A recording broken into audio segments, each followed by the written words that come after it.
आगे बढ़ने का कोई मौका अब छोड़ना नहीं चाहते हैं। यह दिखाता है कि संसद के सदस्यों ने मिलकर के संसद के भवन में कितने महत्वपूर्ण काम किए हैं। माननीय सांसदगण, लाल किले से मैंने कहा था, यही समय है, सही समय है।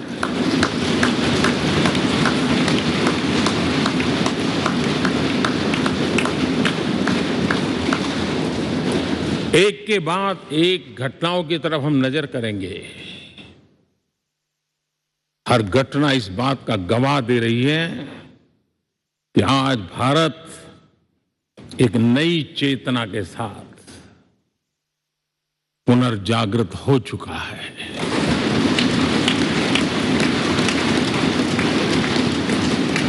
भारत नई ऊर्जा से भर चुका है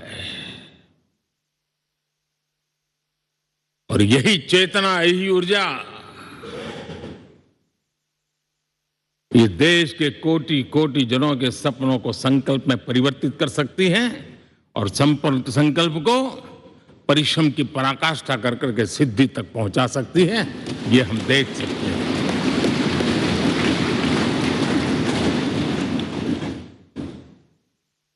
और मेरा विश्वास है, देश जिस दिशा में चल पड़ा है, इच्छित परिणाम अवश्य प्राप्त होंगे।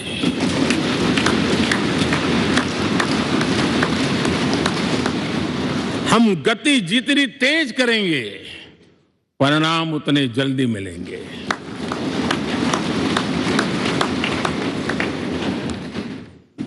आज भारत 5वीं अर्थव्यवस्था पर पहुंचा है, लेकिन पहले 3 में पहुंचने के संकल्प के साथ बढ़ रहा है।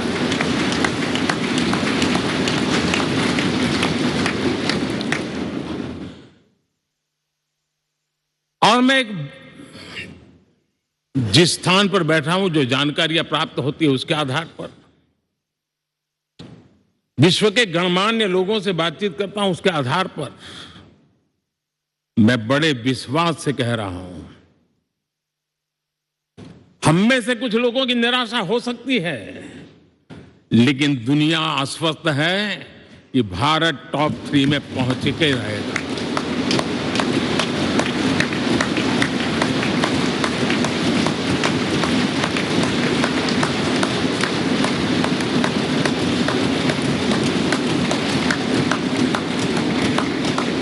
भारत का बैंकिंग सेक्टर आज अपनी मजबूती के कारण से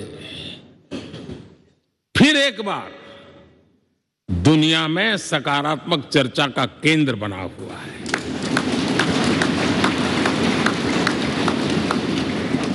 भारत का गवर्नेंस का मॉडल, यूपीआई,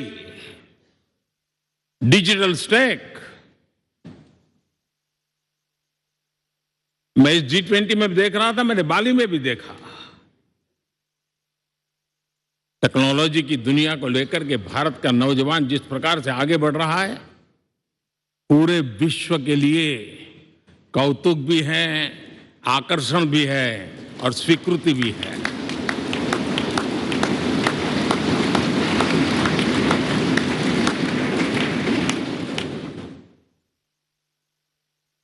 हम सब उस ऐसे कालखंड में हैं, मैं कहूंगा हम लोग एक भाग्यवान लोग हैं। ऐसी भाग्यवान समय में हमें कुछ दायित्व निभाने का अवसर आया है और हमारा सबसे बड़ा भाग्य है कि आज इंडियन एस्पिरेशंस उस ऊंचाई पर हैं जो शायद पिछले 1000 साल में नहीं रहे होंगे।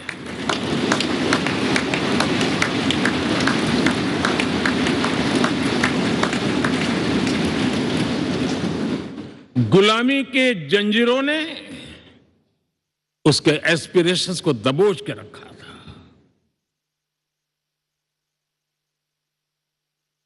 उसकी भावनाओं को तहस नहस कर दिया था। आजाद भारत में अपने सपने संजो रहा था, चुनौतियों से जूझ रहा था, लेकिन मिलकर के आज जहां पहुंचे हैं, अब वहां वो रुकना नहीं चाहता है। वो एस्पिरेशनल सोसाइटी के साथ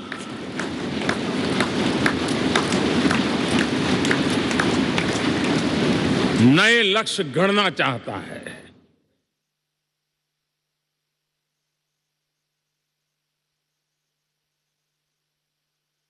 जब एस्पिरेशन सोसाइटी सपने संजोते ही हो, संकल्प लेकर के निकल पड़ी हो, तब पुराने कानूनों से मुक्ति पाकर नए कानूनों का निर्माण करके उज्जवल भविष्य के लिए एक मार्ग प्रशस्त करने का दायित्व हम सभी सांसदों का सविशेष होता है। संसद में बनने वाला हर कानून, संसद में होने वाली हर चर्चा, संसद से जाने वाला हर संकेत इंडियन एस्पिरेशन को बढ़ावा देने के लिए ही होना चाहिए। ये हम सबकी भावना भी है, कर्तव्य भी है और एक एक देशवासी की हमसे अपेक्षा भी है।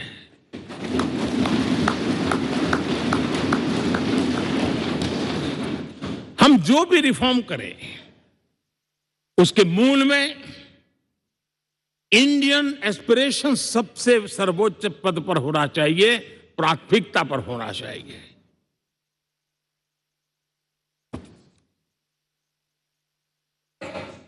लेकिन मैं बहुत सोच समझ करके कहना चाहता हूं, क्या कभी छोटे कैनवास पर कोई बड़ा चित्र बना सकता है क्या?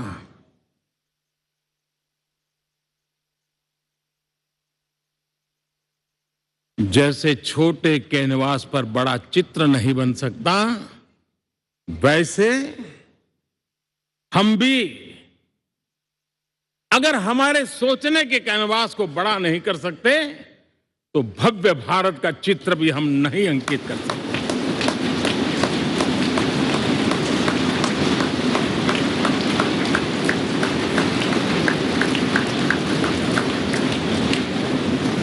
पचहत्तर साल का हमारे पास अनुभव है। हमारे पूर्वजों ने जो कुछ भी रास्ते बनाए, उससे हमने सीखा है। हमारे पास एक बहुत बड़ी विरासत है। इस विरासत के साथ अगर हमारे सपने, हमारे संकल्प जुड़ जाए, हमारा सोचने का दायरा बदल जाए, हमारा कैनवास बड़ा हो जाए, तो हम भी उस भव्य भारत के चित्र को अंकित कर सकते हैं, उस तस्वीर का खाका खींच सकते हैं, उसमें रंग भरने का काम हम भी कर सकते हैं और आने वाली पीढ़ी को वो भव्य दिव्य मां भारती के हम उनको सुपुर्द कर सकते हैं। दोस्तों, अमृतकाल के 25 वर्षों में भारत को अब बड़े कैनवास पर काम करना ही होगा। अब हमारे लिए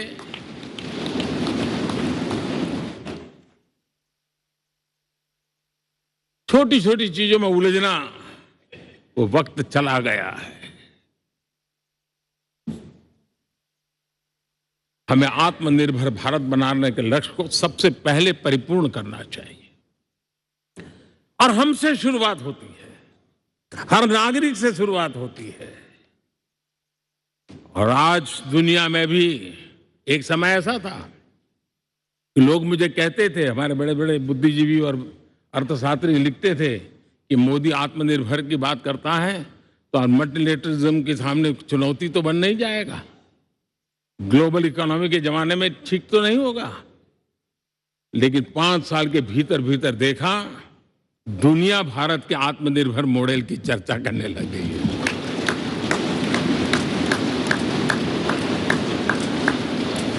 और कौन हिंदुस्तानी नहीं चाहेगा कि डिफेंस सेक्टर में आत्मनिर्भर हो, एनर्जी सेक्टर में हम आत्मनिर्भर हो, एडिबल ऑयल, क्या इस देश को आत्मनिर्भर नहीं होना चाहिए? कृषि प्रधान देश हम कहते हैं। खाने का तेल क्या अब देश बाहर से लाएगा? बहुत समय की मांग है कि हमें आत्मनिर्भर भारत को संकल्प को पूरा करना, ये हम सबका दायित्व है। उसमें दल आड़े नहीं आते हैं, सिर्फ दिल चाहिए, देश के लिए चाहिए।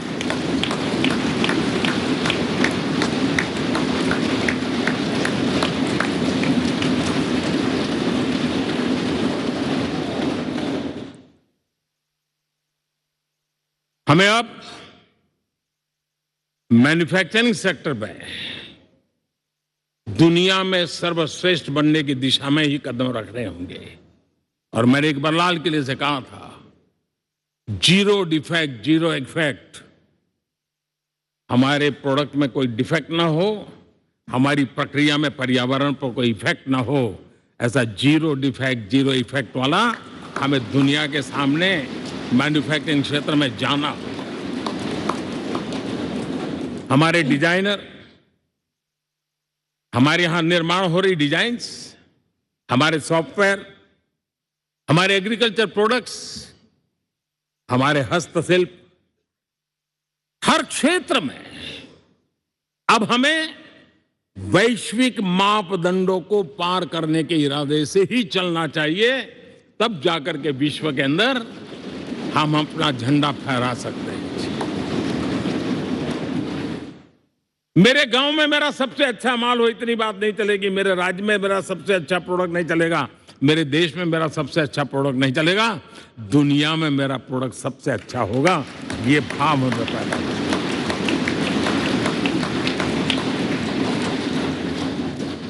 हमारी यूनिवर्सिटीज दुनिया के अंदर टॉप रैंकिंग में आए, अब इसमें हमें पीछे नहीं रहना है।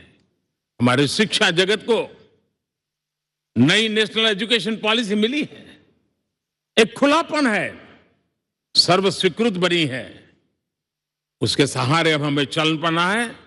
और दुनिया के टॉप मोस्ट यूनिवर्सिटीज में अभी जब G20 में विश्व के मेहमान आए तो मैंने नालंदा की एक तस्वीर रखी थी वहां। और जब मैं दुनिया को कहता था 1500 साल पहले मेरे देश में दुनिया की उत्तम से उत्तम यूनिवर्सिटी हुआ करती थी, तो उन सुनते ही रह जाते थे। लेकिन हमें उसे प्रेरणा लेनी है, पर प्राप्त तो अभी करके रहना है। ये हमारा संकल्प होना चाहिए। आज हमारे देश का नौजवान खेल जगत के अंदर दुनिया में हमारी पहचान बना रहा है। टियर 2, टियर 3 सिटी से, गांव, गरीब परिवारों से, गांव से देश के नौजवान, देश की बेटे बेटियां आज खेलकूद के जगत जीवन में हमारा नाम रोशन कर रही है। लेकिन देश चाहता है और देश का संकल्प होना चाहिए कि अब खेलकूद के हर पोडियम पे हमारा तिरंगा भी लहराता होगा।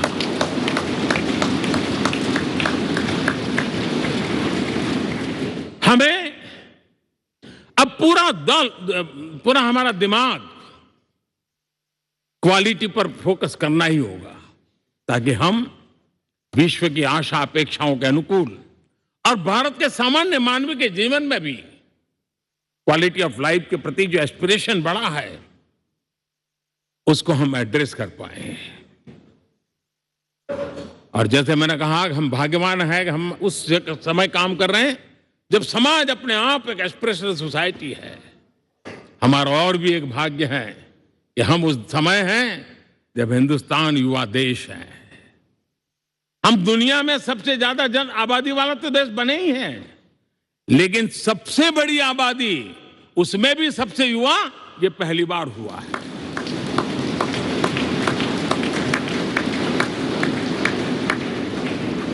जिस देश के पास ये युवा शक्ति हो, युवा सामर्थ्य हो, तब हमें उसकी टैलेंट पे भरोसा है, हमें उसकी संकल्प शक्ति पे भरोसा है, उसकी साहस में हमें भरोसा है, और इसलिए हम चाहते हैं कि दुनिया में भारत का युवा अग्रिम पंक्ति में नजर आना चाहिए, वो स्थिति पैदा होनी चाहिए। आज पूरे दुनिया को स्किल मैन पावर की बहुत बड़ी जरूरत है और भारत विश्व की इस आवश्यकता की पूर्ति के लिए अपने आप को सज्ज कर सकता है और उन आवश्यकताओं को पूरी कर करके दुनिया में अपनी एक जगह भी बना सकता है। और इसलिए विश्व में उनकी आवश्यकता के लिए किस प्रकार के मैन पावर की जरूरत है, किस प्रकार के उनको ह्यूमन रिसोर्स की जरूरत है, उस स्किल मैपिंग का काम भी चल रहा है और उस स्किल मैपिंग के अनुसार भारत के अंदर स्किल डेवलपमेंट की तरफ हम बल दे रहे हैं। और जितना ज्यादा हम स्किल डेवलपमेंट पर बल देंगे, भारत के नौजवानों का सामर्थ्य विश्व में अपना डंका बजाने में कोई कमी नहीं रखेगा। और हिंदुस्तानी जहां गया है उसने अच्छाई की छाप छोड़ी है, कुछ कर गुजरने की छाप छोड़ी है। ये सामर्थ्य हमारे अंदर पहले से पड़ा हुआ है और हमारे पहले जो लोग गए हैं उन्होंने इससे छवि भी बना के रखी हुई है। आपने देखा होगा पिछले दिनों करीब 150 नर्सिंग कॉलेज एक साथ खोलने का निर्णय किया। पूरे दुनिया में बहुत बड़ी रिक्वायरमेंट है नर्सिंग की। हमारी बहन, हमारी बेटियां, हमारे बेटे उस क्षेत्र में दुनिया में पहुंच सकते हैं, आसानी से पहुंच सकते हैं। पूरे विश्व की जरूरत है और ये तो मानवता का काम है जिसमें हम पीछे नहीं रहेंगे। आज मेडिकल कॉलेजेस का इतना व्यापक रूप से निर्माण देश की आवश्यकता तो पूरी करनी ही करनी है, दुनिया की आवश्यकताओं में भी योगदान दे सकते हैं। कहने का तात्पर्य यही है, हर छोटी चीज पर बारीकी से ध्यान देते हुए, उस पर अपना ध्यान केंद्रित करते हुए हमें आगे बढ़ना है। हमें भविष्य के लिए सही समय पर सही फैसले भी लेने होते हैं। हम फैसलों को टाल नहीं सकते। हम राजनीतिक लाभ नुकसान के गणा भाग के अंदर अपने आप को बंधित नहीं बना सकते हैं। हमें तो देश के एस्पिरेशन के लिए हिम्मत के साथ नए निर्णय करने होते हैं। आज सोलर पावर के सफल मूवमेंट्स हमारी भावी पीढ़ी के लिए एनर्जी क्राइसिस से मुक्ति की गारंटी दे रहा है। आज मिशन हाइड्रोजन आने वाले दिनों में जो एनवायरमेंट की चिंता है, जो टेक्नोलॉजी में बदलाव आ रहा है, उसके समाधान का रास्ता देने का सामर्थ्य रखती है। आज हमारा सेमीकंडक्टर जिस प्रकार से जीवन चलाने में हमारे हृदय की जरूरत रहती है, वैसे ही आज हमारी टेक्नोलॉजी चिप्स के बिना चल नहीं सकती और सेमीकंडक्टर उसके लिए बहुत अनिवार्य है। उस दिशा में हम आगे जाकर के इलेक्ट्रॉनिक मैन्युफैक्चरिंग में कोई रुकावट ना आए और जीवन कहीं अटक न जाए, उसके लिए एक बहुत बड़ी मात्रा में हम काम कर रहे हैं। जल जीवन मिशन, हर जिले में 75 अमृत सरोवर, हमारी भावी पीढ़ी को, हमारे बच्चे उनको कभी पानी के बिना तरसना न पड़े, इसकी चिंता हम आज कर रहे हैं। विश्व के बाजार में हमारा हर व्यापार कारोबार पहुंचे, कॉम्पिटिटिव ताकत के साथ खड़ा रहे, लॉजिस्टिक सिस्टम को और अधिक कम खर्च वाला बनाना, एफिशिएंट बनाना, उस दिशा में हम बहुत नीतियां लेकर के चल रहे हैं। आज समय की मांग है कि भारत का एक ऐसा भारत का हम निर्माण करें। नॉलेज, इनोवेशन, ये समय की मांग है और दुनिया में हमें अग्रिम पंक्ति में जाने का ये रास्ता भी है। और इसीलिए पिछले हमने समय नेशनल एजुकेशन पॉलिसी के साथ साथ टेक्नोलॉजी के बढ़ावे के लिए हमने रिसर्च और इनोवेशन का एक कानून भी पारित किया है, ताकि हमारे देश के नौजवानों को इस इनोवेशन के और चंद्रयान 3 की सफलता के बाद देश के नौजवानों के मन में विज्ञान की तरफ आकर्षण बढ़ रहा है। हमें मौका गंवाना नहीं है। हमारी युवा पीढ़ी को हमने रिसर्च और इनोवेशन के लिए पूरे अवसर देने हैं और इस इकोसिस्टम को बनाने के लिए हमने एक उज्जवल भविष्य के निर्माण की नींव रखी है। आदरणीय बंधुगण, सामाजिक न्याय ये हमारी पहली शर्त है। बिना सामाजिक न्याय, बिना संतुलन, बिना समभाव, बिना समत्व हम इच्छित परिणामों को घर के भीतर प्राप्त नहीं कर सकते। लेकिन सामाजिक न्याय की चर्चा बहुत सीमित बन के रह गई। हमें उसको व्यापक रूप में देखना होगा।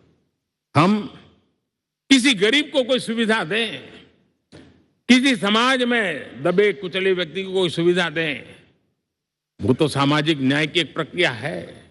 लेकिन उसके घर तक पक्की सड़क बन जाए ना, वो भी सामाजिक न्याय के लिए उसको मजबूती देती है।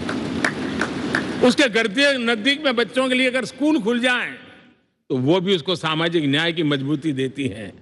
उसको बिना खर्च अगर आरोग्य में समय की जरूरत पड़े वो मिले, तब जाकर के सामाजिक न्याय की मजबूती मिलती है। और इसलिए जिस प्रकार से समाज व्यवस्था में सामाजिक न्याय जरूरत है, वैसा ही राष्ट्र व्यवस्था में सामाजिक न्याय की आवश्यकता है। अब देश का कोई हिस्सा पीछे रह जाए, अविकसित रह जाए, ये भी सामाजिक न्याय के खिलाफ है।